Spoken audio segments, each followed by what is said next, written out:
এক ব্যক্তি স্বপ্নে দেখলো যে তাকে বলা হচ্ছে, তুমি আল্লাহর রাস্তায় বের হওয়ার পর সর্বপ্রথম যে জিনিসটি দেখতে পাবে, যদি তা খেয়ে ফেলো তাহলে অনেক বড় মর্যাদার অধিকারী হবে। একটু পর তার ঘুম ভেঙে গেল। সে তখন আল্লাহর রাস্তায় বের হওয়ার নিয়ত করে ফেলল। সকাল সকাল নগরী থেকে বের হয়ে সর্বপ্রথম সে একটি বড় পাহাড় দেখতে পেল।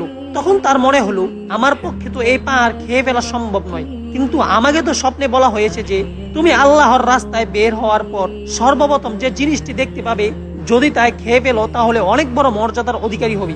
এখন সে দুটানায় পড়ে গেল। তার এক সময় মনে হচ্ছে, আমার পক্ষে তো পাহাড় খাওয়া সম্ভব নয়, কাজেই আমার সামনে যাওয়ার প্রয়োজন নেই। আবার মনে হচ্ছে না, আমার কাজ হলো যাওয়া, আল্লাহ তাআলা নিশ্চয়ই আসান করে দিবেন। এই ভাবনাতে সে যাওয়ার সিদ্ধান্তই নিল।